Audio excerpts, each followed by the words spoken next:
YouTubers are watching the ad. So, all right, so we'll be live in about. People will pick you up in about 30, 45 seconds. I will be right back. Chat amongst Okay. yourselves, Okay. ladies. But yes, That's Polyphia out. and the lead guitarist is really, really cute in my opinion. Well, I was going So to tell you that the whole reason I like got into prog rock is because of the cute boys that were always hanging out. I mean, that makes me feel better because that's kind of the main reason I remembered this person. I just didn't like I didn't I like mean, I didn't look up his I have band. crushes on all the bands I listen to. It's just That makes me feel so much better because like yeah. that makes me feel a lot better. Okay, here I'll link you in the private chat, Tim Henson. Okay. Music is really good. I really like their music a lot. And actually, one of my best friend from Trello, I was like, he's like, I saw them live last year, so now we have like another music thing. But wait, is that private chat? That's private chat. Yeah, he's really cute to me. Hold on. It's adorable to me. This is like his Wired interview where he was like, and he's wearing like a big puffy sweater, and he actually was very sweet explaining things with a guitar. I was like, oh, he seems like a nice boy. Let's see. Let's see if my computer can do. Oh, I'm Oh, sorry. It's like, Oh, he is a cutie. he's 30. He looks 12. Yeah, yeah. These Gen Z artists made me feel really old. Mm-hmm. Gen Z artists. I What? have a Can I change this? I have a band suggestion for you, Okay. Win. Yes, please. It is a screamo band, Okay. but they're a little more metal. I totally like am blanking on their name, which is terrible of me. Oh my God, I bought something from them today too, and I don't. It's just I'm completely It's blanking. okay. You can WhatsApp me later. I'm up for new band Oh no, I would. recommendation. This is totally entertaining. I would like to go on the ride while Flo tries to remember the name of the All band. right. I just have to go to. I bought their album today on Bandcamp. Good. Sleep Theory. They're Sleep called Theory. Sleep Okay, Theory. Sleep Theory. I'm Yeah. writing this down because I Yeah, gotta. I and they're gotta. I all got. they're all cuties, and they're all like hecka based, and you know, you know what? They didn't complain.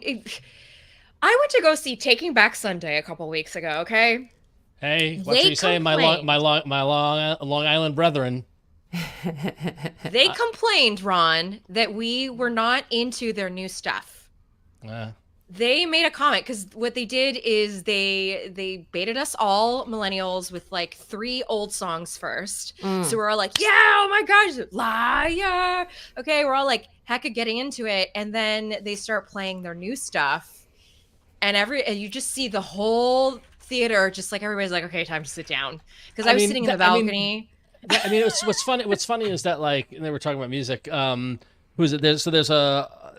I read an interview with the singer of one of my favorite bands of all time, this hardcore band called Gorilla Biscuits, which is like from like New York hardcore, late '80s youth crew time period. But now they're all in their 50s and they tour and they're awesome and it's a ton of fun. They put out one album called Start Today, which was like it was 20 minutes long, like maybe 12 songs, and it is a Interesting. perfect album. And when they first got back together in like 2006, they wrote a new song and played it and nobody cared. This is like one of the legendary hardcore bands ever. And Siv, the singer, was saying, he's like, that's when I learned that sometimes you just got to go out and play the hits. And like Mm-hmm. the most of the time, the last thing any crowd wants to hear from a band like ours is here's a new one, right? Like, and so, but the thing is that like as musicians, they get tired of playing the same old stuff. You know what I mean? So like I understand the balance of that. I saw if you follow me on Instagram, I saw Guided by Voices on Friday night, which is this Okay. legendary indie rock band that plays. Mm-hmm. They played for two and a half hours, 42 songs. And I'm a huge fan of them. And I mean, the singer songwriter guy Robert Pollard is immensely prolific. He has over 3,000 songs credited to his name that he's written over the years. They put out like 2 to 3 albums a year for the past like 10 years. So they have just so many songs. I consider myself a huge fan, and I knew maybe a third of the songs they played. But like I like the band, so I dug it. But I know, but this was Taking Back Sunday. Like, yeah. Plus, I heard that they did the same thing at when we were young, that they were complaining, but they were actually complaining. Like there's YouTube footage of them being like, "Come on, why did you like the new stuff?" So it's all good. It's all good. I do want to tell you guys something really quick before we start the real show though. Go for it. I'm wearing my very first smart ring. Ooh, Cool. is it Ouya? Aura? No, it's not the Aura. Is it the Samsung ring? How did you get it? No. No. It is called the Ring Con. Yeah, they were one. Okay, Ring cool. Con with 2 ends. Oh, Okay. This is the charging case that it comes in. It's like it snaps like a jewelry box. Cool. And I've been wearing it, and I gotta tell you though, and Huyen has the same hardware as me, so I know that she will understand. It's been very uncomfortable to wear for the last couple of days, and this is exactly like my issue with rings is the fact that they sent it to me in a size 8. A size 8 is what I wear when everything is fine and I'm not retaining a bunch of water. Yep. So I am so uncomfortable. I actually didn't wear this the first day because I just have really bloated fingers today. It's just been very uncomfortable. Yeah, no, it's a thing. It's an interesting experiment. That's why I'm at that point where I don't really wear my wedding ring anymore because Oh, I don't wear it either. It's so uncomfortable. Yeah, and when I get tricked myself into wearing it, then like 2 days later, I'm like, well, then the rest of my why am I finger is wearing just this? yeah. Why am I wearing this? This is dumb. I can't breathe. No, that's a really good point. I don't think I actually used my Aura when I had it long enough to encounter that problem, but that's horrible. And that's horrible because you're supposed to keep the dang thing on. I should ask my sister whether she There keeps is hers one manufacturer that makes it's called the Evie ring. Is it called the Evie ring? Yeah, and they actually make the ring so that it's open so that it can expand softly for when you expand. And so I wish that these were a little more, it's just going to be an interesting season of all these smart rings that are very clearly We're about to enter smart ring season, aren't we? We're going to Yeah. talk about that. So that's why I was like, I need to start like understanding this. Yeah. But I will say it is nice. It is nice not wearing a watch to sleep for the sleep tracking. Here's the thing. I don't want to wear anything. I mean, I don't wear anything on my hands or wrist. I don't like none of the sleep tracker. I haven't used any of it. I don't want to wear a watch to sleep. I wear my wedding ring to sleep, but it's at the point now where I don't feel it. Man. So well, I need to, or else I'll just get hit on constantly. No, I'm joking.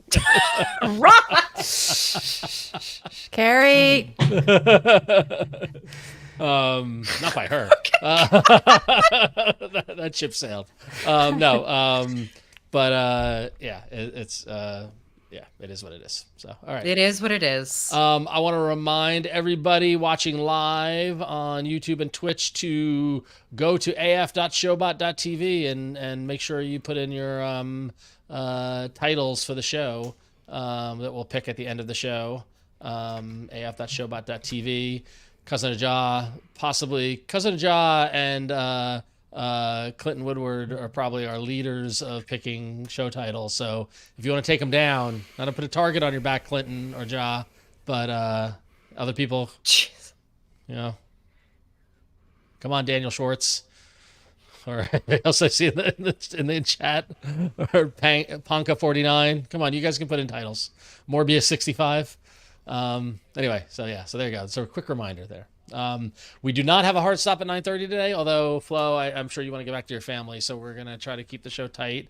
But it's not like I got to go run off and record another show after this, which last week was brutal, by the way. I think I was up till like 1 a.m. What, did you iFanboy? Yeah, I recorded iFanboy immediately after this. So I was supposed to record iFanboy last Monday night, and then the Celtics series got in the way. One of my co-hosts wanted to watch the basketball finals, which as I said last week, I was like, if the Mets were in the World Series, I'd do the same thing. So like I can't argue. So we had to get it out. So we did it Tuesday night after the show, but I was exhausted.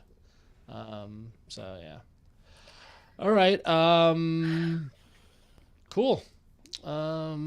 Should we do a show? Should we get on with it? Should we do a show? We can do a show. Let's do it. Let's do a show. Got a great show for you, everybody. No one knows. Maybe Clinton might know the voice I just did, but nobody else does because you're young. But it's going to be a great show, everybody. Does that mean Min and Win? Me and Win, we're both young, too young to know. You're too young. Do you know what I was just doing? No. Great show. Got a great show. It sounds familiar. Ed Sullivan? Ed Sullivan But I show? should know. Okay, but the thing is, I haven't gotten to the Ed Sullivan part of the archives. I'm still in the Johnny Carson part. No, Ed Sullivan that's the show the Beatles premiered on in the 60s. That's the guy. Oh, I'm thinking of Ed McMahon. That's Ed McMahon. No, you know. Ed Sullivan had slicked back hair, and he had to go, "Oh, it's got a great show, everybody." Okay. And, so. Darn it. I'm now just Sorry. seeing Robin Williams' impression of Ed Sullivan as the genie Yes. because he did do Yes, right he here, did right do Ed from the Sullivan lamp. as the exactly. Yes, he did. Yes, He okay. was doing an Ed Sullivan bit. Rest in peace. So, all right. Oh. All right. On that note, there you go. Okay. But I'm also an old soul, so that's fair too. So it's like I like So watch. am I. I watch know, everything I in the know, set from yeah. the 70s. That's where But I'm I at used, currently. no, but I used to watch like comedians from like the 50s and 60s, like Eddie Cantor and like stuff like that. And who was in Maisel? Oh, who's that comedian?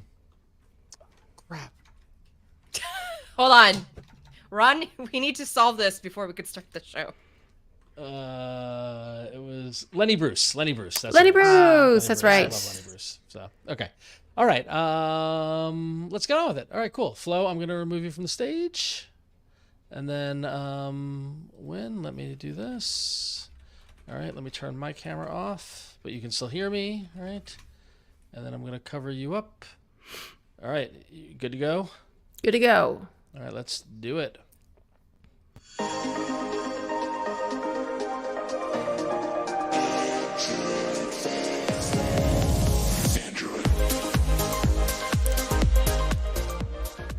Hey, welcome to Android Faithful, your weekly source for the latest news, hardware, and apps in the world of Android. I am Huyen Now. And I am Ron Richards, and it's just the two of us. Just the two of us. Just the Jason two is of still on us. vacation. He's on his last week of vacation, and dear God, Jason, come back soon.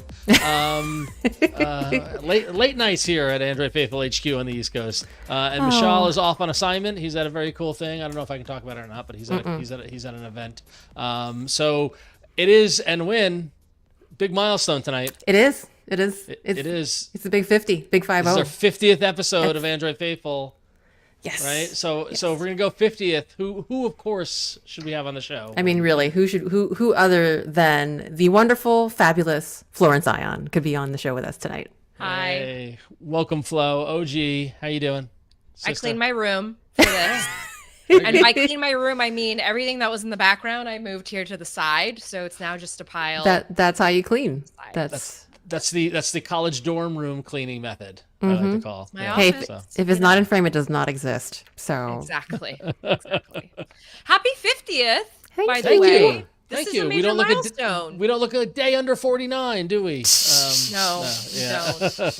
No, we're coming up on the year anniversary of the show. In fact, the show started in July of last year. Yep. So in 2 weeks, we'll be celebrating our 1 year anniversary, but this is our 50th episode. Yep. And we celebrated it by not having Jason or Michelle here, but instead having you here, Flo. So the show with there's just not enough. Like when Flo's here, we just need the extra room for extra fabulousness. So we just told him to get the F out for Flo. wow. I love that explanation, but I also love that, Jason goes on vacation. That's something more of us should do. Importante. Like, yes. Yeah. I just took a mini one. We just took a 2-day trip up to upstate saw. New York. We took the kids to Legoland. But that was not a vacation. I mean, it was a trip. Not for you guys. It's always a trip with the kids. Let's be real. They had a great Doesn't have time. to be in We parent did mode. not relax. Yeah, but we'll get there. We'll get there someday. So, well, I can't think of a better way for you, the listener or viewer, to celebrate our 50th episode than go to get a T-shirt. Because guess what? They are back on sale. If you go over to androidfaithful.threadless.com, you can get a T-shirt for $14 or up to 35% off everything in our store. So if you've been waiting to pull the trigger to get your Android Faithful frequency logo designed by none other than our own Win to a Dow, thank you, Win. That was a great design. You should go to androidfaithful.threadless.com and pick that up. that would be nice. We would appreciate it. We Yeah. did. We would. I'm actually at. If you might have noticed, if you're on the video like stream or watching on video, you can tell that I have my cool background, which everyone loves, but is only my Maryland office. And when I arrived yesterday, my brother-in-law was wearing his Android Faithful shirt. I was very happy. Yeah, he said it's so comfy. So there you go. Obviously biased because he's my family, but it was very nice to come to the house. I have those. It was shirts. really good. They're very comfy. Yep. And I would also remind you that if you want to support the show, you can go to patreon.com/AndroidFaithful or go to AndroidFaithful.com. Those are two ways that you can support the show. Go over to patreon.com. You can sign up there at the various different tiers, or go to AndroidFaithful.com where you can sign up at different tiers, get the Android Decoded newsletter and Wins Dialogues interview series, as well as some cool other perks. Or at AndroidFaithful.com, there's a donate link, and you can donate directly to us there. Coming up on a year, and we can't do it without your support. So we thank everybody who has supported us up to this point. So, hooray! All right, so we got a bunch of news, so I think we should just dive right in. Why don't we? Let's do it. And it was funny because like earlier today, just to pull the curtain behind, Huyen and Michelle and I were talking about like, oh, what's going on in the world, because it seems like it's a pretty slow week.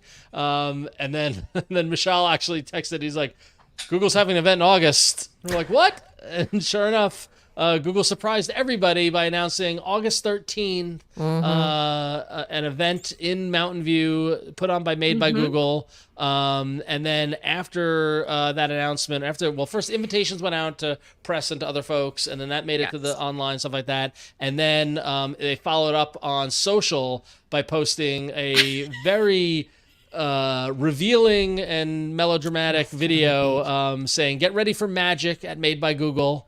And it's got a cool video with Roman numerals indicating the Pixel 9 and the date and the year and all that fun stuff. And then what I thought was interesting, that was from the Made by Google Twitter account or socials account. And then on the Google social accounts, they got much more specific in saying Made by Google is coming August 13th and we'll be showcasing the latest Pixel devices, the best of Google AI and Android software updates. And there's a link to sign up for updates. So, Flo, did you know this event was going to happen in August and not October like it's been for the last couple of years? Did this catch you by surprise or no? Yes, I was completely surprised. I am elated, however, because this year Google has decided not to host events on the two most important days of the year for me, which are my birthday, mine and Ron's birthday, and my wedding anniversary. Usually the Pixel event was around like October 15th-ish. Mid-October. Mm-hmm. Yep. Yeah.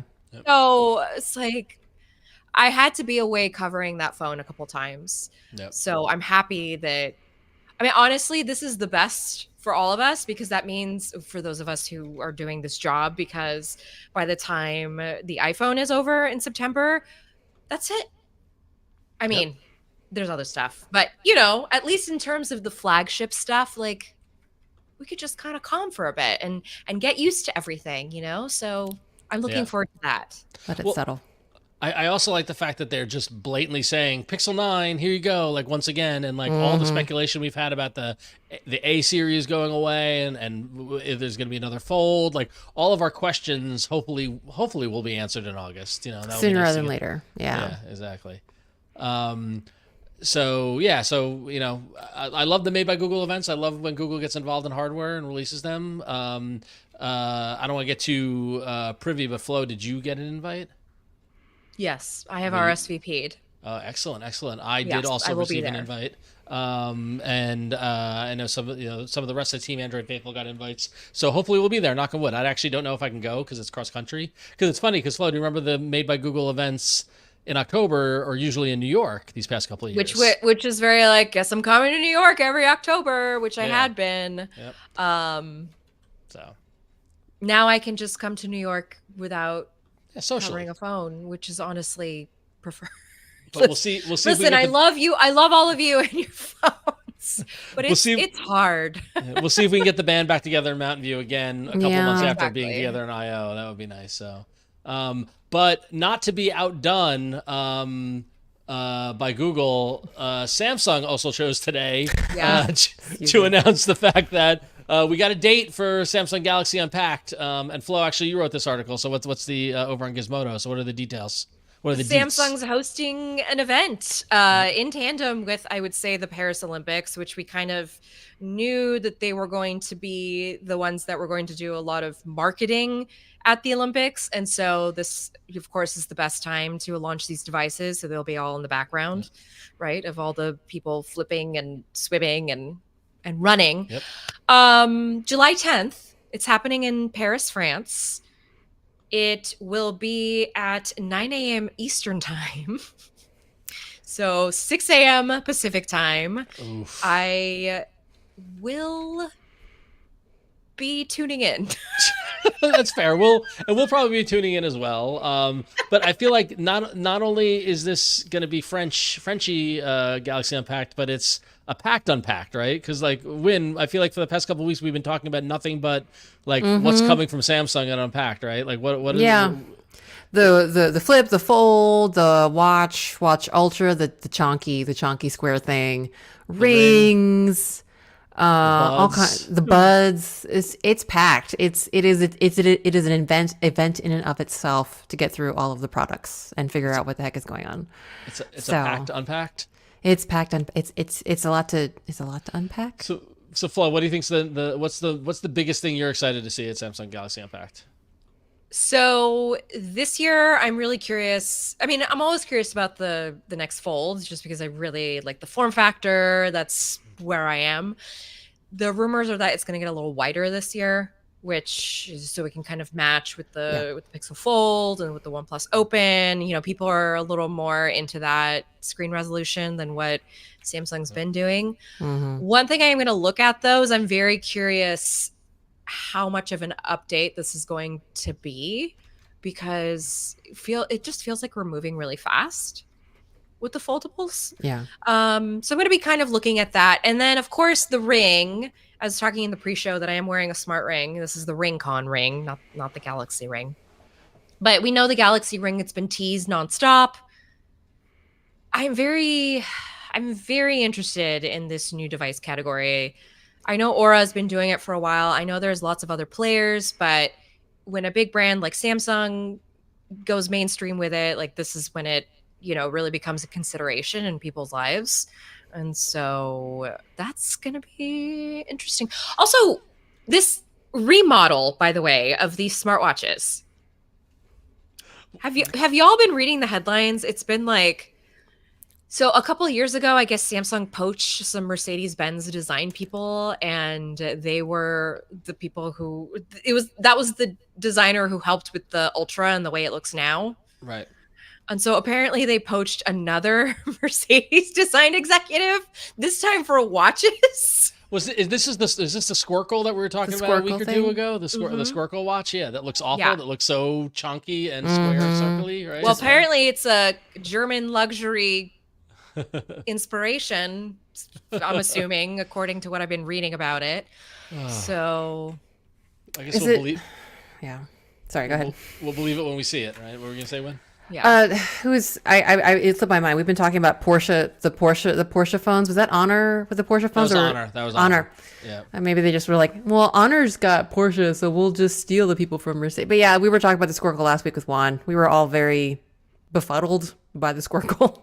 A little bit, just a little bit. Yeah. Just a little bit. It's supposed to be the Apple Ultra Watch competitor.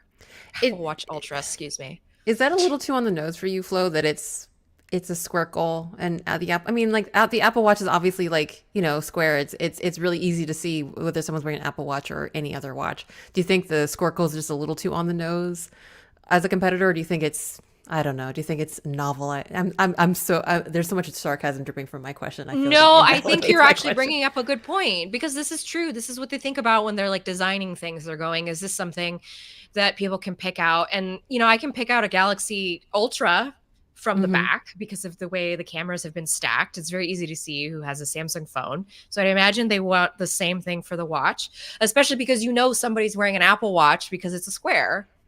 Yep. So it's time. And and the Pixel Watch is round. So what's the middle of that?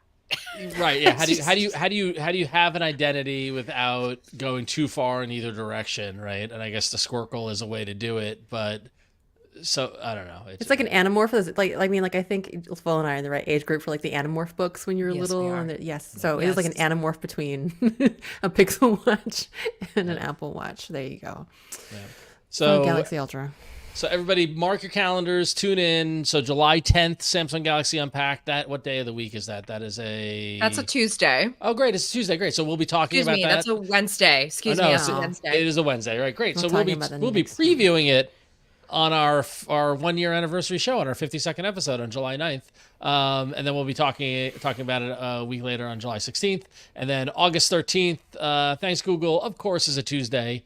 So we will be figuring out how we're talking about that event on the show that day. So mark your calendars, everybody. Mark your calendars. All right, Wynn, you got the next story that I know is a thorn in Flo's side. Yeah, so unfortunately, it comes out that, obviously we can't stop talking about Gemini. We can't stop talking about assistants and the fact that Gemini is looking to replace Google Assistant. Well, it looks like in the shuffle that Google is doing to insert Gemini, where Google Assistant used to be, some things are happening. And very, very specifically, if you are a person that loves reminders and loves asking your digital assistant of the Google flavor to remind me to do a thing, unfortunately, if you're using either Gemini or the Google Assistant to create your reminders, they're a little bit broken in that you now have to provide a time. Which I think Artem, is Artem a friend of the show? But anyway, Artem's a friend co-founder, of the show. Yeah, friend of the show, co-founder of Android Police and APK Mirror, Artem noticed that now the experience as it is both on Gemini and Assistant is a little bit broken, and that you have to specify a time, whereas before you could just make a task without a time. So it seems to be that in the trend, whatever Google is doing to transition this experience over to Gemini and streamline it, and hopefully streamline it and consolidate it, they've kind of missed a few things or missed a few use cases. So yes, by the way, if you try to save that task without a time, it'll just cancel out of the entire flow. Not our flow, but like the flow of making flow. a task. So yes, annoying. Hopefully they'll fix it soon. But yeah. What got me about this is when the herky jerky switch to Gemini happened earlier this year, Flo, right? We were talking about how this was like a key thing that a lot of people used that just stopped working, and then they updated it to quote unquote fix it, and all Gemini did was pass this task to Assistant. So like Gemini's not doing any scheduling. Gemini's just bundling the query and sending it to Assistant to go do what it needs to do, and now even that's broken. Yeah, and that sounds exactly what's happening. Like for some reason the Assistant experience is broken and it's just reflecting in Gemini. So yay! Ron, were you there when I asked Dave Burke if he would tell me what's happening to the assistant? Yes, I was. I was like low key complaining about. I was just like, things don't work like they should. And for some reason, Dave As a longtime user. was oddly disengaged from answering that question, and then we found out a couple of weeks later why, because it wasn't his problem And anymore. He's not on the team anymore. So that was. I just keep thinking about that because I've been like, every time I write about this, I write a little bit about how I was kind of poking around and asking. I knew nobody would say anything to me, but I was just you guys know, like stuff isn't really working like it used to. Some users might be catching on. Jeez.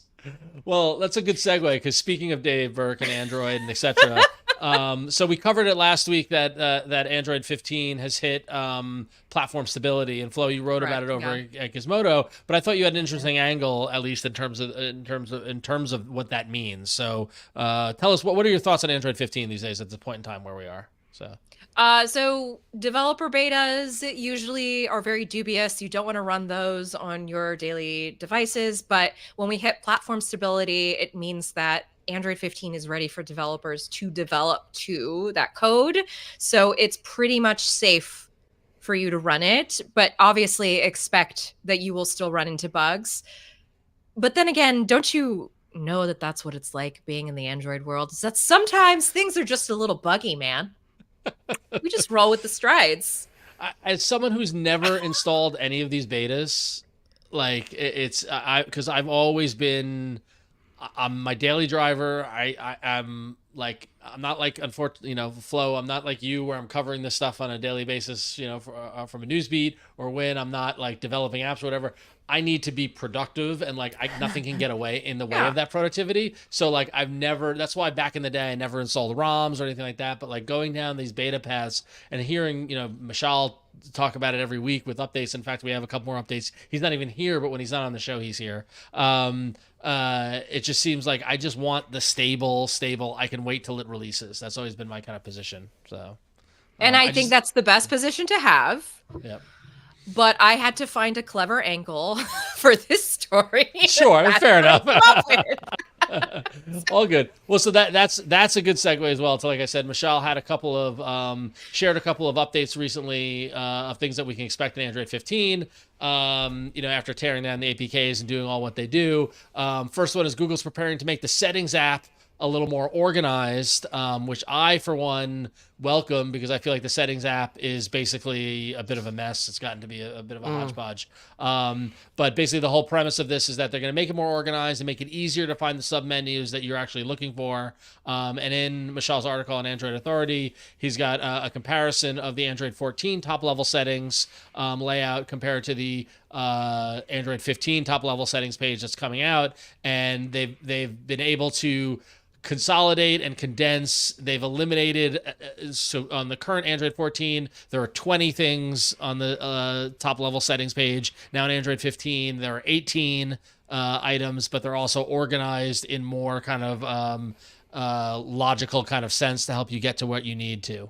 You can see here for our video viewers who are watching the show, and if you're listening to the show, go to Android Authority and find Michelle's article about Android 15 settings revamp. And he's got screenshots and this has been my gripe with the Android settings page, settings app up to this point, is that right now it is just a straight list of stuff. And it almost reminds me of like old Android, like 8 years ago, where it's just like, here's just a list of stuff you might need. Now at least they're able to use the subtle grading and rounded corners and boxes to kind of group together those different, kind of topics. So like network and internet and connected devices are grouped together in one little pill, right? Then apps, notifications, sound, display, and wallpaper all grouped together. Storage, battery, system, and about the phone are all grouped together. It's just much more, it's just a slight visual cue that is just a little more, understanding, I guess. What do you guys think of this? Just like kind of like allowing your brain to kind of break up the information and process it. Yep. I don't know if this is true, but I know that Google has done like user studies in the past. Like that's how they design, for example, tablet mode, because they do like heat maps of where people touch things the most. And I can't help but wonder if they also try to prioritize things that people literally are using the most. Like obviously like the connectivity, like airplane mode, and then like Bluetooth headset, you probably are fuddling with those settings the most, and then but also adding. But yeah, it makes a lot of sense. And as you said, Ron, just easier to grok rather than just like here, bleh, like a whole bunch of settings at you. This is almost like a lesson in why design matters. Yes, 100%. Right? Which you don't even think about it until you see them side by side. You're like, oh yeah, that subtle grouping just does it for me. So yeah. All right, the next one, just real quickly to go through these. The next one is the Android 15 is going to let you perform some diagnostics on your phone without actually having to go to a repair center, which is nice. So Android 15 Beta 3 has the device diagnostics menu in the settings app, and that's going to let you run some manual tests, as well as what we've talked about previously on the show, let you view your battery's health and get a little more insight into what that battery life might be, and basically kind of help you try to figure out what's going on with your phone as opposed to having to take it in somewhere. Although how many people, I don't know. I mean, once again, this is the tech savvy versus normal people, right? If my sister's phone breaks, she's not doing this, right? No. She's going to take it in. So I don't know. What do you think of the diagnostics tools? Yeah, she is going to take it in. I wonder if that means that consumers can, maybe call for a policy that ensures this is the mode that's turned on before it goes into repair. You know what I mean? Like this feels like the beginning of something that maybe we should push a little bit more for as the consumers. Fair point. Having more insight into the device you own, Yeah. Yeah.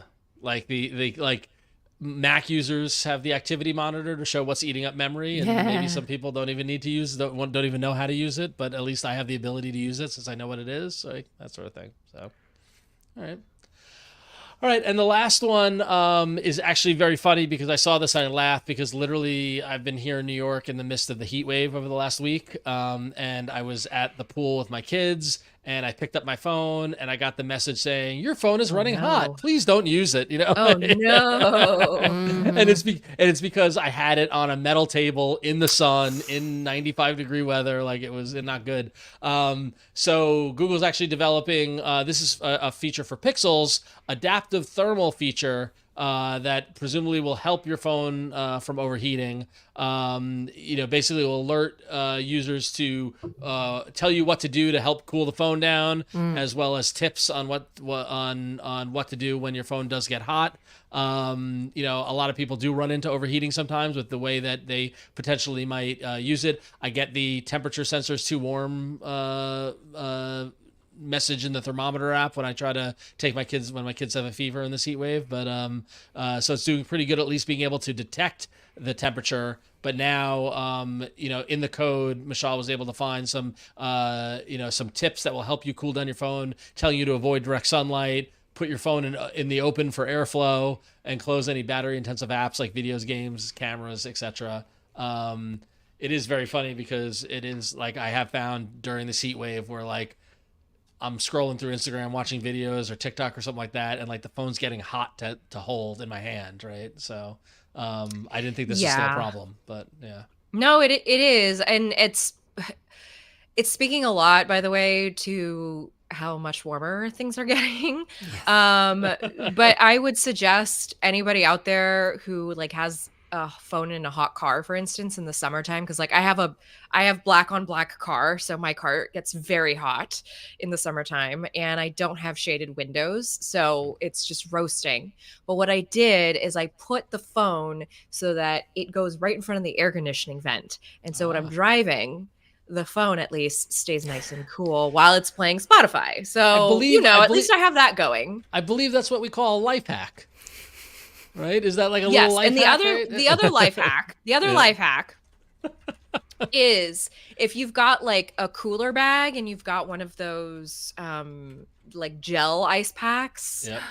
Sometimes what I'll do is like I'll put the phone in there with the food if I'm like outside, just to make sure that, it doesn't overheat. Good tips. I like to just put my phone in a bucket of ice. Oh. No.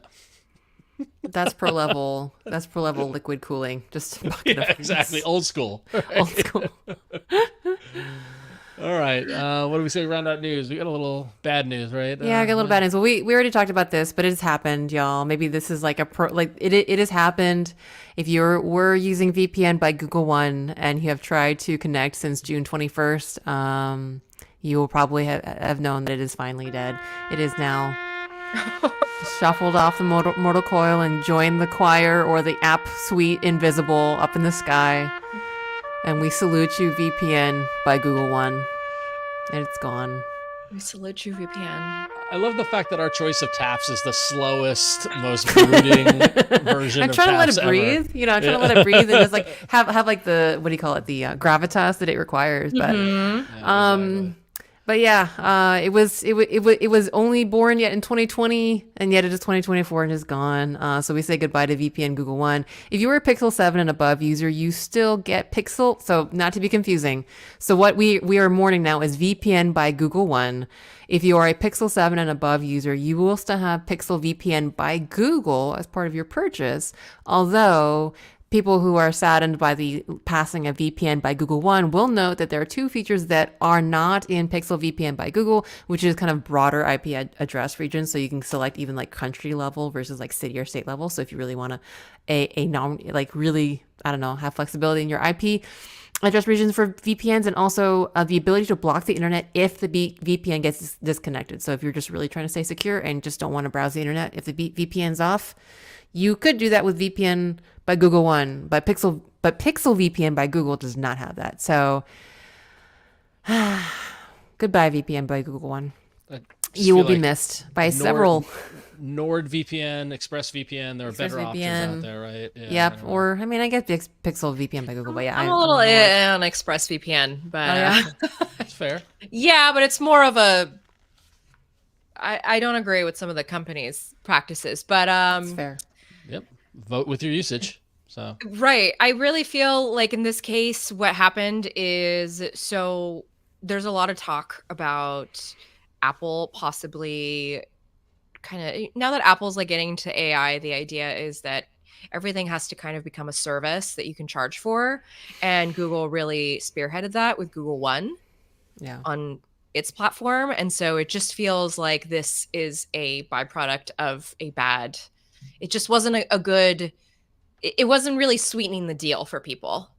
Yeah. And I think it was because it wasn't VPN that you could, nobody really wants a VPN for safety reasons to spoof their IP. Yeah. I mean, yes, people want that, but most people don't want that. They want a VPN because they want to watch Netflix in another country.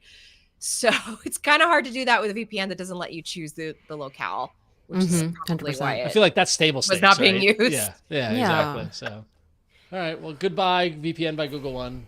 You won't Yep. be missed, or I don't know. You tried. I mean, you we tried. I tried. mean, like literally, they kept saying people simply weren't using it, which I know is not true because we've had many Android faithful write in and say they were using it, but apparently not enough of you. But as you said, SaaS, software as a service, it's a model. I just bought my husband a shirt that says SaaS, suffering as a service. That's so sad. Oh, I got to tell you who that comes from because she's wonderful. I kind of want to put Alright. that on, but then I work for many SaaS companies, so maybe not great for. I should wear that on a Oh, call. my husband wears it on all his calls. I should do that too, just because we all know. We just. I I'm don't gonna make the find it for decisions. you right now so that you can see it at least. I love it. So on brighter news, we have many fine patrons, and it is time for the patron pick of the week. So every week on Monday, we post 3 Android news stories, and our lovely patrons like Jake and Bessie, Jonathan Blade, Chris Jones, Eric Price, and Christopher Barrett. Lovely fine folks like this get to vote, and we speak to or speak about the story that wins. And this week, we had. Oh, also, by the way, for our patron news pick, we also get a listener submitted, a developer brain, a listener submitted hero image for our patron poll, and this week's is great. Sometimes it's a host submitted image because I felt like making an image for our 50th. Oh. So I actually made this one of the bug droid wonderful. holding up a glass to us on our 50th episode. So at the Google party. Yeah, I wanted to be specific in the theming, so there we go. No, this is a party. Like it's basically an Android with a cake, a big 50 sign in the back celebrating our 50th episode. Ooh, and the Android's having some champagne. Champagne and there's a bunch of phones on the table, and everybody's having a good time. So Okay, well then this week was a host submitted hero image for our patron poll. But if you have one that you want to submit for our weekly patron pick, you are very welcome to, and we will share it on the show and fawn over it as we are fawning over Ron's 50th episode, not anniversary, 50th episode celebratory image. But in terms of the stories this week, the less winningest story this week was Samsung's making a last-ditch effort to ensure its Galaxy S25 series underperforms in some markets. That's an interesting story, but we're not going to talk about that. Second best story was Sunbird just won't quit. It's now opening its iMessage on Android app to 171,000 waitlisters. Ugh. wow. Okay, can't comment on that because the winner this week was actually OnePlus's new battery tech promises to retain 80% of its life after 4 years of use. And this actually is a really promising story. So basically, OnePlus, apart from being in the phone game and the AI game like everyone else, is also in the battery game. And they are introducing Glacier battery tech, which promises to have 23.1% more energy. So basically a much more denser like battery technology, promising impressive battery life and fast charging. So fast charging, long battery, and also stable voltage. So basically they kind of want to help with some common issues like constant charging, which I know I did today, just keeping this thing plugged in, and also just battery anxiety, which I kind of love as like a new social construct that has kind of evolved in this like smartphone era that we have like these weird anxieties around phones, included battery anxiety. OnePlus is teaming up with manufacturer CATL for this, and yeah, basically they're trying to fit, or they can fit, they claim, a 6100 milliamp battery in the space of a 5000 milliamp battery, which is pretty darn good, right? So, Okay. yeah, I mean, we'll see how it shakes out, but they claim they have a high capacity bionic silicon carbide material. And again, it's not just dense, but it's also fast charging. So allowing up to 100-watt fast charging. And it claims to go from 1% to full in just 36 minutes. And of course, the most relevant thing, the most relevant thing, I guess, in this era of right to repair is that they claim to have 80% capacity after 4 years. So I don't know. Wow. Believers, takers, is it going to happen? Are we going to be able to like... Well, before we talk about that, I just want to touch on battery anxiety. I absolutely live this and continue to live it, even though I don't really worry about it as much. But like the balance of using battery saver on Android and like, you know, the decision I make by not carrying a charging cable or an external battery anymore gives me that battery anxiety. It hasn't died when I needed it, thankfully. Like I've been able to manage my battery on my Pixel.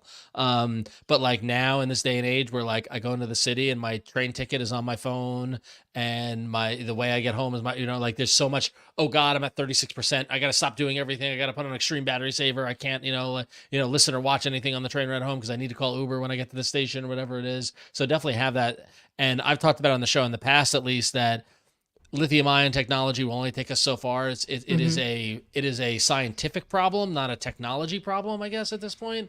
But maybe OnePlus has proven me wrong by using technology to solve a scientific problem. I don't know, Flo, do you buy this? What do you think? Do you think OnePlus has got it, or? So OnePlus's parent company, Oppo, has been working on this kind of battery tech for a couple of years now. It's stuff that's self-healing, and actually the last couple of OnePlus flagships have self-healing batteries. And I have seen the speeds that these OnePlus phones can do, the charging speeds, as long as you have like the right cable and the right adapter. And so it is all like totally possible. But at the end of the day, Ron, if you're leaving the house, my advice to you is to immediately go into battery saver mode, especially on a Pixel. Like I can't go out. That's what I do now. Yeah, that's what I do. I don't go to the city with that. I'm like, okay, we're leaving. I'm Bart. Battery saver mode. Yep. It's a bummer. It's one thing that what's really funny is that what I've noticed is that I don't even notice I'm sacrificing that much by being on battery saver mode, because all it's doing is it's forcing dark mode, right? And then it's stopping background services for apps that are using it that aren't crucial. And so like I'm still able to do everything I need to do. I notice no difference. So like why isn't battery saver mode just normal mode, right? Like because in normal mode I would be playing Pokemon Go, and so I wouldn't be in battery saver mode because I would want to be able to have all the RAM that, which by the way on the Pixel 8 is not much. It's not. I'm not happy with how much RAM they've saddled small phone people with. I think it's anti-consumer, quite frankly, to have only given me 8 gigs of RAM on a $700 phone. Are you serious? We'll see. We'll do you know how many times this thing crashes on me? Like the Pixel 8, it will just go blank. I will be on a walk and I'm just shuffling Spotify, and then all of a sudden the thing crashes and I'm just stopped in the middle of the sidewalk. I can't be on my groove anymore because everything just crashed. So is 12 gig the new baseline now, you think, or it has to be? Fascinating. Yeah, because if you got Bluetooth going, so I have Bluetooth going, and then you have cellular going, and then you still have Wi-Fi on, and I have GPS going in the background because I also have an app that's like tracking my walk. Yep. And I have the watch on, and I have a ring on these days. I just took it off because it was bothering me. Put a ring on it. But, oh, I wanted to ask you about the ring. Yeah. Do you think we'll see, because a comment you made in the pre-show, do you think we'll see anyone taking the Samsung ring or the Oura ring or whatever and replacing their wedding ring with that? Right? Like, are we gonna get smart wedding rings, right? Like if you've got to wear, because I saw, Flo, you were wearing the ring on one of your index fingers. why not just, if you're married or in a relationship, or if you wear a ring to denote relationship status, why not just wear it on your ring finger and kill two birds with one stone? Well, both I mean, I grimacing like I'm could, crazy. but they didn't send me I didn't get a gold one, first of all. So it's, Right. you know, Yeah. I asked for this one because it pairs with a certain ring that I have, but that is a good question. Yeah, it's more of a rhetorical than No, you're right. It's not a good question. You know why? Because my wedding ring is definitely way more than this ring costs. So. True. Oh shoot, where'd I put mine? You should have gone. You should have gone the route. You should have gone the route I did. I got mine off Etsy, and I searched for 1920s Art Deco and found someone selling a ring from a cheap gold ring from actually in San Francisco. And so I wanted to get one that wasn't worth a lot. So if I, God forbid, I lost it, I could just replace it with the same type and not feel bad about it. So yeah.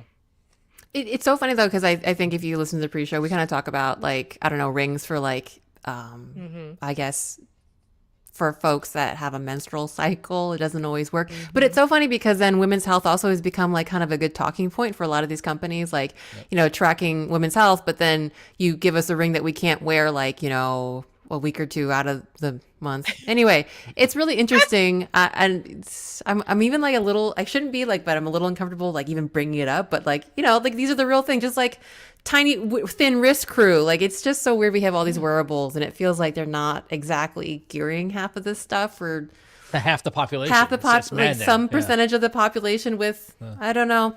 Anyway, Back it's to interesting. Batteries. Good job, OnePlus. Good job, Back to OnePlus. batteries. Good job, Yeah. OnePlus / Oppo. Anyway. Did they mention when this is going to hit their phones themselves? Like when They did. There is going to be one model that shoot, where are my notes? Yeah, they do have a model, the OnePlus. Sorry, where are my notes? I'm sorry, I threw that question at you. No. I should have it. I wrote this down. Like they are claiming that they're okay. They are claiming that the OnePlus. I'm so sorry, y'all. OnePlus, sorry, Ace 3 Pro will have this technology, but it will only be released in select markets, which means for us, not us in the U.S. So yeah, but if you are in a market that has the OnePlus Ace 3 Pro and you get one and you notice spectacular battery life with your silicon carbon battery, Glacier battery tech, let us know when it comes out. But yeah, batteries. It's just one of those things that just like, the limiting factor on smartphones happens to just be like, you know, the battery, the power, and our battery anxiety. And we need to make an advancement in order to move to the next level. And so glad to see they're working on it. All right. Well, thank you to everybody at patreon.com/AndroidFaithful who voted, including Jacob Bessie, Jonathan Blade, Chris Jones, Eric Price, and Christopher Barrett. As Huyen mentioned earlier, we love you guys and we thank you for your support. Those were paying patrons who are awesome. And you could be too. You can get announced on the show if you sign up at patreon.com/AndroidFaithful. All right. So we're going to dive. We got some cool hardware stuff to talk about next. All right. So Huyen, Flo, I'm glad you're here this week to talk about this. Yes, because we're going to talk about a pink phone. But the pink phone specifically is the 20th, in celebrating the 20th anniversary of the original Razr. I believe the Razr VC3 or V3C. I forgot which order those letters go in. But, you know, the OG Razr, as cool as it was back then, was never so cool as that it came out with a big fuchsia, a big loud fuchsia version, which I actually really wanted. I couldn't afford it at the time. But if you're like me and you now have a lot more disposable income, thank goodness, from when 20 years ago and I just graduated college, and you want yourself a pink Razr, well, the Razr Plus 2024 might be your jam. Because Razr is looking to kind of capitalize on their, you know, kind of, what did we read? Like, I think Counterpoint in the article we mentioned, or rather the kind of numbers that they put out a few months ago has led like amazing growth this last year in foldables, like 400% or something like that. Yeah, they're one of the surging manufacturers. Taking some of that market share from Samsung. And with it, they are introducing the Razr and Razr Plus 2024 in stunning colors. So you're going to get that classic, you know, fuchsia pink. But you will also get midnight blue, spring green, and peach fuzz for your Razr Plus, whereas the peach fuzz, Don't like the name of that one. That's a little When I weird. heard it from my coworker, I was like, Well, maybe you would like the Razr colors better in koala gray, beach sand, and spritz orange. I like that orange. I like that orange. Spritz orange. Yeah. Yeah, spritz orange. But yeah, anyway, the Razr Plus will be purports the latest, with the latest kind of cover screen to date, and that was kind of like a big deal, with the kind of arms race of outer screens for flip phones last year. It just continues this year. The Razr Plus 2024 will purportedly have the largest to date at 4 inches, which is 70% larger than last year. But the standard Razr also gets a huge bump because the standard Razr from last year had just like the little strip, the little tiny, like, 1 inchy kind of tall screen at the bottom, for the kind of baseline model. But this year, everybody's getting a full screen cover screen, and the standard Razr will get a bump up to 3.6 inches. So we were talking last week about the flip screen sizes, weren't we? Yeah, it was there was one from it was the Honor. It was Honor, It was and Honor, how yeah. that I think was claiming also to be like the largest cover screen ever, and it was like edge to edge, just punch out for the camera. The Magic V Flip, yeah, that's what. Yeah. Did it. So when I saw that was my first immediate thing. Was like, whoa, Motorola, really, taking a swing at this. I don't know. I like this a lot. I like how big the screen is, and it's like at this size, it could be functional. I don't know, Flo, what do you think of it? I don't really like this style of folding phone, which is why I always pass it off to my coworker, and then I say I'm going to go do the other ones that open and close like books. Yep. I don't like these phones because I don't have access to the primary camera as a back camera. Yep. And the act of opening the phone to like before I can get a shot, I just don't like that.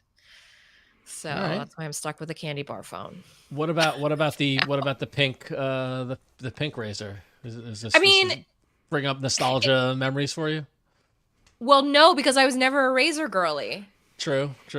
I was never a Razr girly. The phones that I had, because the thing is, guys, I was so sophisticated back then that even I knew that the Razr was not actually a very good buy, because they would always have them as like the discount phones that you would get for joining a new line. But the cameras they had on them were middling. They weren't even like a full megapixel. And like, if you could get a camera with at least 2 megapixels back then, it was like, why would I pick a Razr? So has Razr just been like kind of milking that, and because the OG Razr, right, was the phone. Like the first Razr was just so sexy because it was the clamshell, and then they just kind of ride that for like the over 20 years, right? And I do remember that, Flo, actually, that I did get a Razr and I was a little disappointed in it because I was like, finally got a Razr, and it was like, that's fine. It's fine. I didn't even get the pink one because I think the OS was a little slow too, a little slower than the other Motorola I had, which was not a Razr, but it was like, it had a thicker body, so I had a longer battery. It had like a little bit better specs in there, and well, did that phone get promoted by Paris Hilton? Although 20 years ago, it might very well have been Paris Hilton, by the way, if you care. Not that there's anything wrong with Paris Hilton, but she is DJing a Motorola event to promote the 20th anniversary release of these. But by the way, they both are pretty nice, not bad phones. 6.9 inches, 2640 by 1080 screens, OLED inner displays. The Razr Plus 2024 will have a 165 hertz refresh rate, while the baseline model will top out at 120. The Razr Plus is powered by the Qualcomm Snapdragon 8S Gen 3 with 12 gigabytes of RAM. There you go. And it will have a 4,000 milliamp battery and support 45 watt charging. So not as fast as a Glacier battery, but not bad either. The baseline Razr will get a different chip. It gets a MediaTek Dimensity 7300X, 8 gigabytes of RAM, and 4200. Actually, did I write that down right? Does it have a larger battery than the Razr Plus model, or did I write that down wrong? Because Motorola tends to, like, battery is a big reason why you would buy a cheaper Motorola device. Like, that's their big they've always done that. Yeah. Like how they always put like a 5,000 milliamp battery in like the cheapest phone, because they're like, you could just have Utility and what do you call it? Practicality. 30-watt charging. Both will have, by the way, 15-watt wireless charging support and 256 gigabytes of internal storage. The baseline model will cost $700 USD. The Razr Plus will cost $1,000 USD, and they will be available for pre-order on July 10th with fails. That wasn't a Freudian slip. With sales starting on July 24th. I actually really like the Razr that I got from my dad. So that was a Freudian slip. But yeah, if you're interested in one, you can pre-order one on July 10th. And just like any other dang phone in 2024, they do come with AI. And no surprise. Okay, not surprised. But isn't this when they making a hubbub about this is the first phone to ship with Gemini like native in it, like it's the first post IO phone with like Gemini embed. I don't know. I thought I saw something about that, how it was like they're making a big deal about their Gemini integration. Yeah, and they're not just using Gemini, but they also have their own Motorola AI. So there is still Gemini, but they also have their own, like in-house AI because that just is the play. It seems like you kind of pick and choose and like kind of like what do you call it? Cherry pick. Yeah. Like the AIs, we use yours, but we also have our own, we swear. And a lot of that will be around the camera, photo enhancements, engine. And also you'll also get, by the way, Gemini, let me see, Razr users will also get 3 months of Google One AI premium plan for free, which includes access to Gemini Advanced. So not only is it integrated, but it's also just like really like the SaaS version. The SaaS version. The SaaS version, sorry. Suffering as a service. I'm sorry. So the one bummer about this is that the new Razr phones will not follow the trend of 7+ years of updates. They will only have 3 Android OS updates and 4 years of security updates. But it has an IPX8 rating. So you can submerge it in water and Gorilla Glass Victus glass for Put it in a bucket of ice to cool it down if you need exactly, if it gets too hot. Don't. Just you can no, don't do that. This is not. It's like legal. What do you call it? Legal disclaimer. Legal disclaimer here. But yeah, I don't know. Excited? Not excited? Go Razr. I like it. I'm glad it exists. Though I like the form factor of it. I don't know. I like that big screen. I don't have one. I haven't used one in the wild. So Flo, your problem with flipping and doing that sort of thing. But if I were to get a flip style phone, I think I'd get this over a Samsung. So personally, but that's just my bias. I think a Samsung would have a better camera than this one. But this one has bigger battery. And I mean, I guess Samsung has Samsung Galaxy AI and this has Motorola AI. So we all have AI. Yes, but Galaxy AI. For some reason, For some reason, I always just have a soft spot for Motorola. I like what they do. I don't know why. I like their approach to the mid-range and to like making affordable phones. The and, affordable like, that sort of Android brand. Yeah, exactly. They're still doing that, and so it makes sense that they would make an affordable folding phone. But they had a surprise, right? When they do. One more thing. There's one more thing. One more thing. There is now a MotoTag, which is Motorola's flavor of AirTag for Android. So yes, this will work with the new Find My Device network. In addition to Bluetooth, and I think a lot of people were sad when they saw this announced because it has Bluetooth and ultra wideband.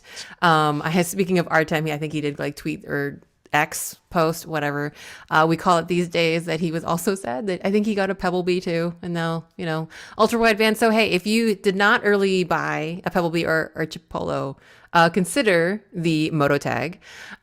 It is going to be $29 for a single. You can also buy it in a 4-pack of $99.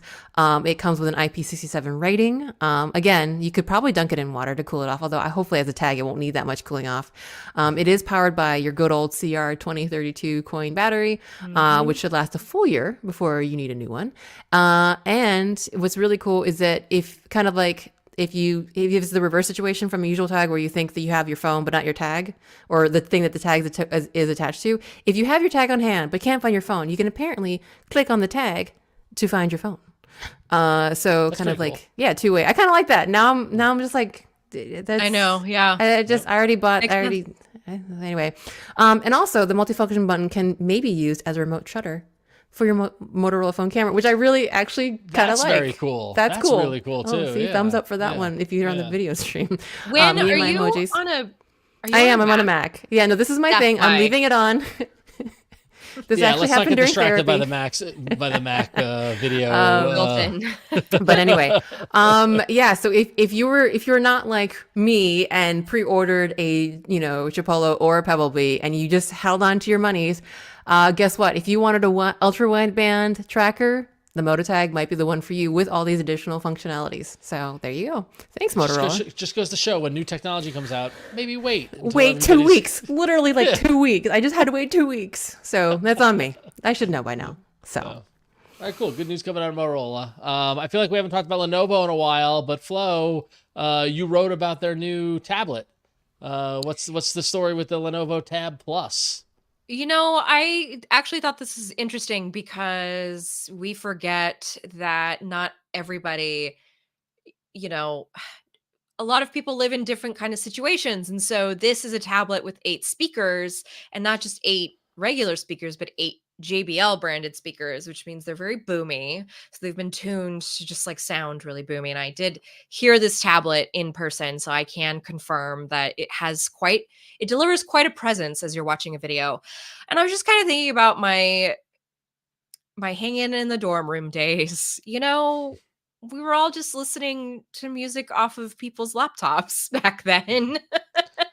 And I just think about something like this could be, it's not very expensive. I think, how much did I say it was? Under $300.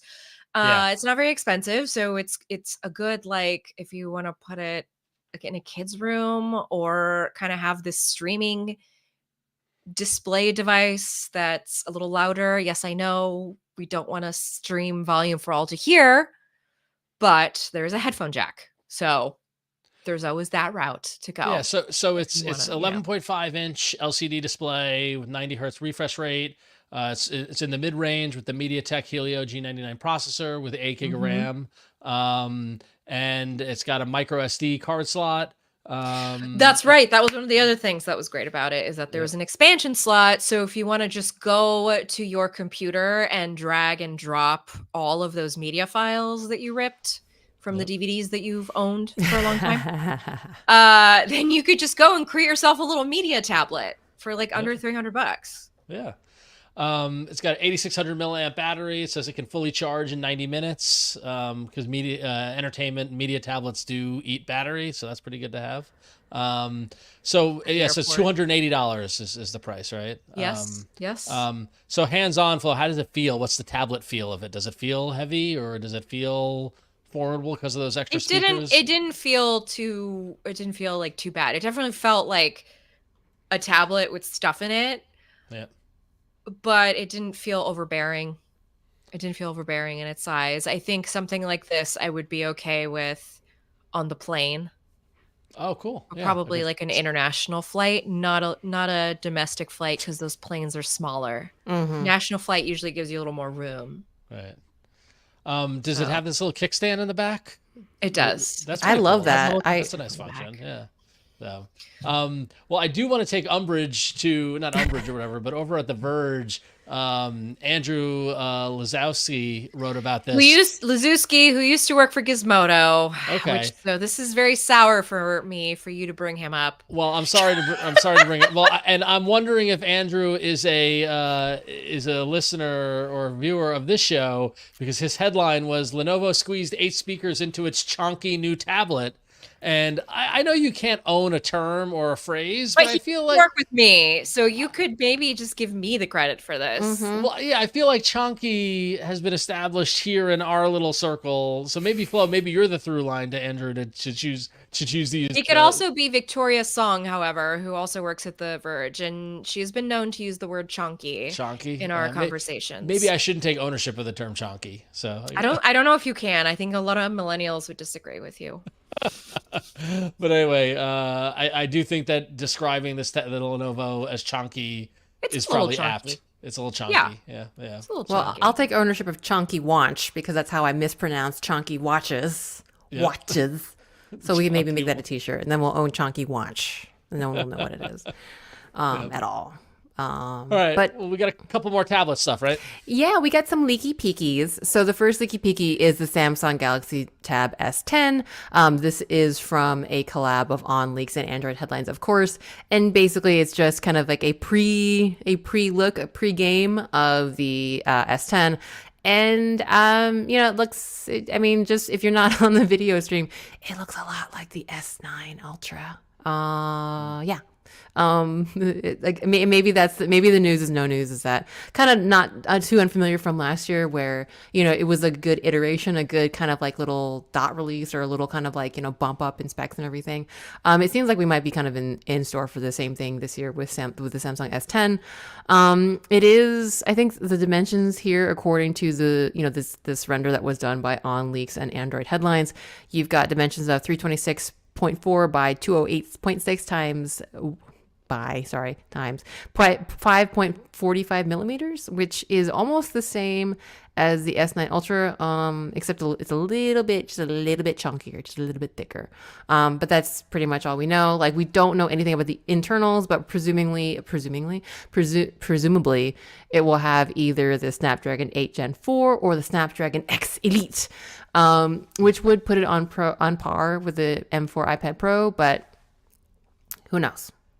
Who knows? We'll see when it actually comes time to unpack this one a little bit more. But if you're already curious and maybe you didn't get the S9 last year and you're in the market, take a little closer look at that S9, because it'll be what the S10 kind of looks like, but we'll see what the insides look like. And also, in terms of leaky peekies, we also got a look at the OnePlus Pad 2. So OnePlus, in a Weibo post, announced the launch of the OnePlus Pad Pro in China. So this is going to be OnePlus's first tablet in the Chinese market. But I think it's kind of, the rumors are that this will also make its way to the US, possibly under the name of the OnePlus Pad 2. Did Jason review the OnePlus Pad OG last year, right? Yeah, I think last year he did. Yeah. That was the one that Amadio just didn't like at all, and then name me anything that Amadio's ever liked fair enough. in the last 5 years. Fair enough. But we got a teaser image of the OnePlus Pad Pro, and if you look, if you're on the video, you can see it now. But if not, then you kind of see this like kind of similar green color with a large kind of like central kind of camera bump in the back, very similar to last year with the OnePlus logo, of course. The teaser image also does show some accessories like a keyboard and a black stylus. And if you read Chinese, or you just or translated it, OnePlus is calling the Pad Pro the, quote, most powerful Android tablet. So does that mean a Snapdragon 8 Gen 3? Possibly. Which is a upgrade from last year. And last year with the OnePlus Pad, we were talking about Dimensity, because we hadn't talked about Dimensity in a while, especially kind of in a device like this. So yeah, the rumors might be that it's a Snapdragon 8 Gen 3. So upgrade from the Dimensity 9000. And yeah, possibly still though an LCD panel from looks of the teaser, which is kind of a bummer since everyone's got the OLED these days. But we'll see how it goes. The cost down. It does keep the cost down. So. Yeah, I don't know. We'll have to see if the OnePlus Pad 2, why is that hard to say? When the OnePlus Pad 2 hopefully comes here, and we can review it and see what everyone has to say about it, whether it's an improvement or not. But they're your leaky peekies for tablets. I gotta say, the Samsung tablet at over 14 inches is enormous, right? That's super big. And the OnePlus Pad, I like the camera bump where it is, because it's very 2001-esque. It's very HAL, like like if it just glowed red a little, that'd be kind of cool. So I don't know, Flo, what do you think of these tablets? Scary. Is there anything to get excited about, or? I was bummed I had to send back the OnePlus Pad, that I couldn't keep it a little longer. And after I reviewed it, it was a good device. OnePlus is on the upswing. Just in general, they're doing real well. Is there anything? That's what happens when you got big Oppo daddy, Big Oppo daddy. Just giving you cash. Yep. Daddy Oppo bucks. The Oppo bus. All right, well, that's going to wrap up on hardware. We got some app stuff to go through, and then a couple of emails. So we will dive in first. I was talking to friend of the show, Burke, earlier today, and he was sharing his excitement and frustration about the Blackmagic free camera app that has been released by Blackmagic. If you go to blackmagicdesign.com, you can see their press release where they announced that the Blackmagic Camera is available for free on Android, and is boasting the amazing cinematic feature film quality digital film camera controls that the Blackmagic app brings. But the catch is it's only coming to Pixel and Galaxy phones. And so my question for the panel here, have we seen an app released not by Google or Samsung that's only works on Samsung or Google phones? Like, I would get it if like Google was releasing this camera app and it's like, it's only available on the Pixel, or Samsung had something available. But like the fact that Blackmagic is limiting it to just Pixel and Samsung phones, like, have we seen that before? I understand why they're doing it, because of the extra oomph that both those phones have in terms of their camera systems, and things like that they can do. And I imagine that Blackmagic wants to ensure that the features that the app can do will work with the best cameras it can. But this is a pretty bummer if you don't have a Pixel or a Galaxy phone, right? It No. is. I mean, yes, it is a bummer, but don't the Pixel and Galaxy phones have, does this specify this is, I mean, isn't it because of their processors? I would imagine. I Right, mean, yeah. even that, and like knowing, so I used to like look a bit into the camera, like not into the camera APIs, and especially like these really professional APIs. So Blackmagic Camera, if you're not familiar, is a very, up and coming, like a very good brand of both cameras and software. Their DaVinci Resolve, which is like kind of like video editing software, is like the main competitor to Premiere, and also like gives a lot of stuff away for free. And they also make their own line of cameras, which are really increasingly popular among like filmmakers, like streamers, all that kind of stuff. So they have the chops here in terms of like video, like both video capturing and video editing. And while it is a bummer that this is only available on Samsung and Pixels, what I know Pixel 7 and 8, by the way, only Pixel the 7 Pixel and 8. 7 and 8. So I get it. It is a bummer, but the thing is like, for what I understand, if you want professional control of a camera, and so these APIs that they're probably using for this that allow you to control shutter speed, FPS, like all of these like, professional camera features, are very low level APIs, and the way that a camera, implements that API is extremely manufacturer specific. So if you take a company like Blackmagic, which is known for like high quality, like this is their thing, right? Like their thing is like high quality video in a very accessible way. It makes a lot of sense that for this app to be as awesome as possible and to have the quality that you would expect from someone who kind of is kind of like really kind of up and coming and really well known, and in my opinion, well looked upon in the video space, you would have to focus on just a couple devices, right? You would have to work with the OEMs, because there's that communication between the hardware and the software, and for it to work really well and perfectly as much as better, you need it's the same reason why Android and Pixel got reshuffled into like the same vertical. It's like the same thing that gives Apple and iPhone that leg up, is because they control that whole like top to bottom. And so this is just part of that. And so it's a bummer, but this is how it's going to happen. And Blackmagic Camera is really awesome. Like the great thing about this app is that it's going to be free, which is kind of another thing that Blackmagic does. They give a lot of professional stuff out for free. And then they, like professional studios will pay for like much more like professional kind of like, the whole, what do you call it, console thing. So this is kind of awesome. I know it sucks. It's only on a few, but it makes a lot of sense. And, anyway. So the API angle I hadn't thought of, and that's actually, I mean, the combination of the hardware flow, as you mentioned, the processor, but then what is the linkage between the two is the APIs, right? So it makes sense. And if anything, this probably would motivate other manufacturers to make system, the whole component of the hardware high level enough to run this to become an option if they want to go in that direction.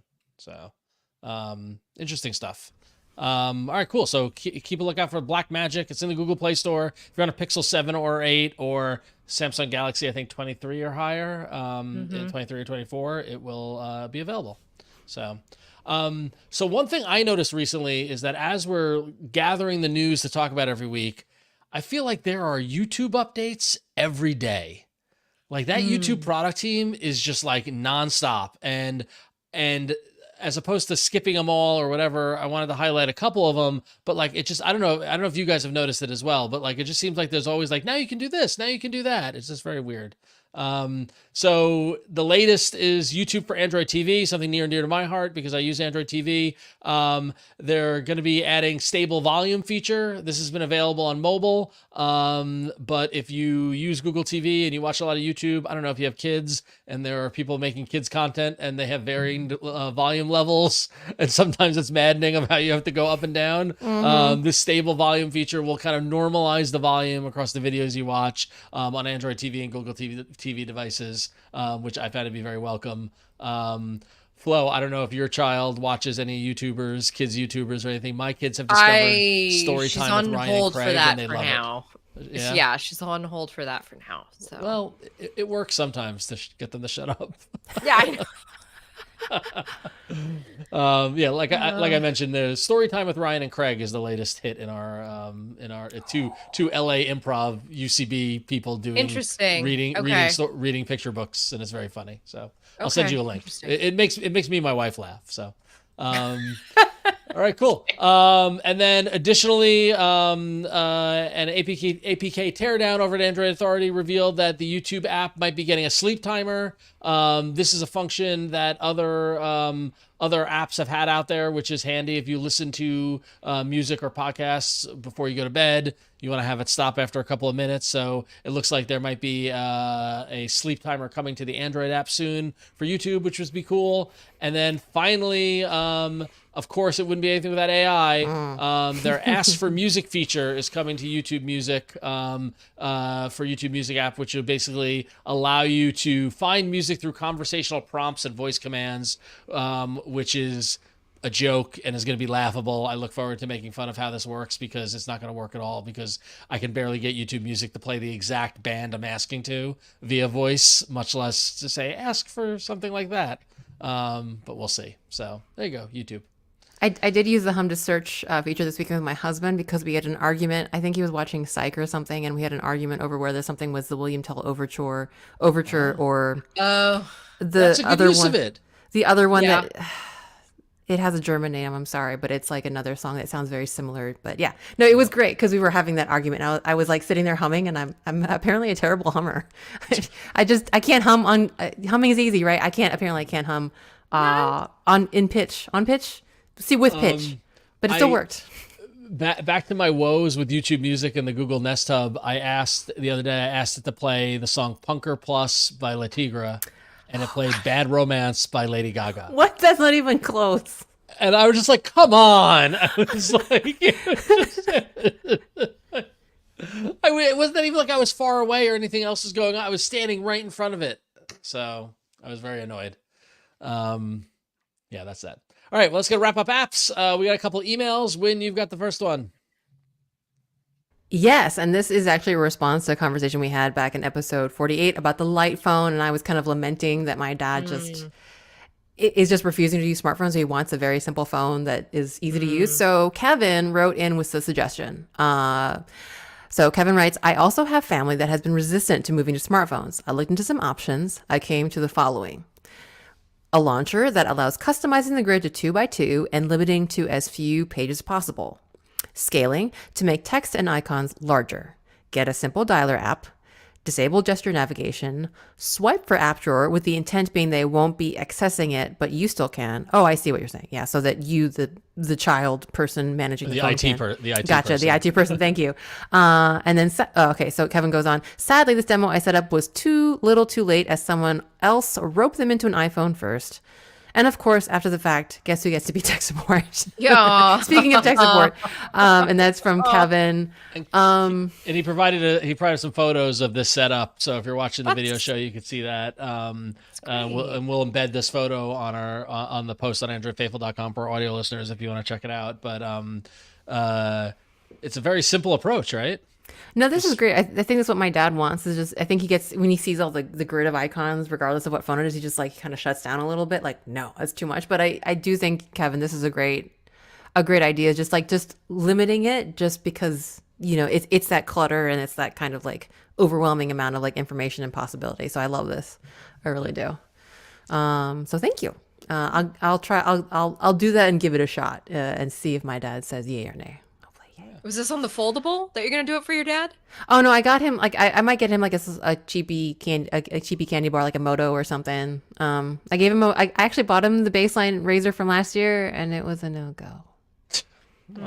Because he loves his flip phone. He still has like the dumb phone from like Mint Mobile or something. Feature phone or whatever it is. Feature. What is it? Yeah. It's called sorry. feature phone. Yeah. Feature phone. My bad. Feature phone. He has a feature phone from Mint Mobile, but he's not satisfied, and we want him to have all the safety features because he's got. I didn't even know if Mint Mobile had feature phones, so that's today I learned.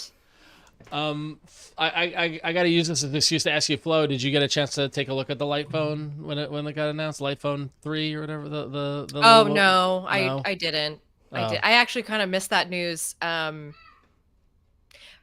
hope you didn't hear my child scream. I think that was the week that Gizmodo was sold, so I think that's why I missed that. All right, news. fair enough. Check out the Light phone. I'm very excited about it. I can't wait to get my hands on it. So, but cool. All right, well, that's going to wrap up the show. You can email us at contract@androidfaithful.com if you got questions. We'd love to hear from you. Keep sending them in for sure. Right, Win? That's right. And yeah, that's it for us this week. We love that for our fabulous 50th episode, we had Florence Ion on. Florence Ion, what do you want the people to know about you and what you're doing? Well, it's a new dawn. It's a new day. Go to gizmodo.com to read my work.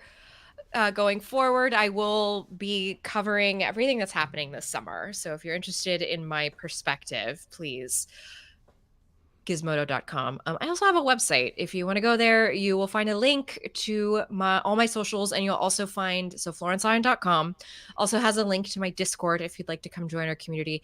I actually think somebody said the link might be expired, so I might need to update that right after the show. There you go. Awesome. FlorenceIon.com. Very purple. There's the link. Do you guys like my I picked it out of a WordPress lineup layout? Because no, it's very retro. It's got like, like kind of like I gave up on trying to like write my own CSS. I was like, I had a child. I don't have time for this. No, I did the same thing too. Now I just picked the best theme. I used to. Yeah. I had so many aspirations of writing my custom theme, and then I would never write anything or post anything. So, But yes, Florence is busy keeping us informed with her journalistic pursuits. And Ron is also very busy. Last week, he was back-to-back iFan faithful and iFanboy. Ron, what else do you want to let people know what you're doing? Last Tuesday, we did Android Faithful. Then I immediately recorded with iFanboy. We talked to our monthly Media Explode podcast. Head over to iFanboy.com. You can get the latest episode there. You can hear the guys talk about comics every week. And then once a month, we talk about movies and TV shows and things like that. And we talked a lot about movies this week, including my favorite movie of the year so far, Hitman, which you can watch on Netflix. And then we also went deep into the archives and did a blast from the past. We have a segment called Old Men at the Movies where we watch old movies, and we watched Peggy Sue Got Married, which is one of my favorite movies. Francis Ford Coppola, mid-'80s, Kathleen Turner, time travel, 1950s nostalgia, Nicolas Cage. It has everything. So if you've never saw, I did see that clip. Yeah. So if you've about never you seen talking about Nicolas Cage. Yeah. So if you've never seen Peggy Sue Got Married, I strongly recommend it. You can rent it on all the services. It was a lot of fun. So. Time travel really? And Peggy Sue Got Married? Yeah, what's great? Yeah, it's great. She's at her 25th high school reunion, and she passes out. And she wakes up in her own body in 1960 as a teenager, but with the mind of a mid-40s woman. Oh, amazing. And so it's very quantum leap time travel. Like she leapt into her own body. And basically, I want to ruin the plot for you. Okay. It's only like an hour, 40 minutes. It's a great watch. So. Kathleen Turner, Quantum Leap. That sounds like a good one. Yes, please. Go ahead. I promo my podcast. I forgot to promo my podcast. Yeah, please forgive me, Andy and Nako. I do a podcast with you every week on the Relay FM network called Material. You can go to relay.fm/material if you're interested in here. We talk about Google, so it's relevant. Totally. It's one of the best podcasts around. It's fantastic. Absolutely. So, yep. Thank you. Because it's Google all the way down. Yeah, and you can find me on my website, randomlytyping.com. I am a developer. That is my day job, and sometimes I talk about my day job and the technical blow for blow. I actually did for a couple years, like a lot of talks about the camera API. But these days I do other stuff, UI, animation, things like that. So randomtyping.com for talks, associated code, and video, and at Queen Code Monkey on Instagram, and also at Queen Code Monkey, at androiddev.social for me on the Mastodon/Fediverse. But yeah, that's where you can find me. And you can also find me and us every Tuesday. This podcast publishes every Tuesday night. Join us live on twitch.tv/gooddayinternet or youtube.com/daily tech news show. And that's it for us. Support us on androidfaithful.com, patreon.com/androidfaithful. Write us at contact@androidfaithful.com. But thank you again for everyone supporting us, for everyone listening in. And we will see you next time on Android Faithful. Ooh, I'm a little early this week, but hey, keep dancing.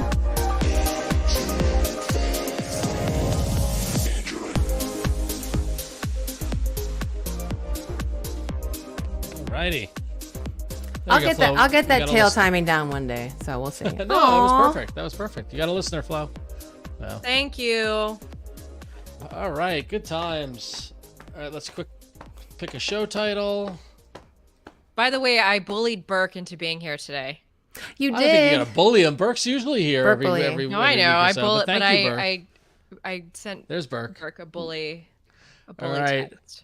So we got Faithful at 50, Big Oppo Daddy, Year of the Ring, Hot Phone Tips, a chonky copyright conundrum. Oh, I like that.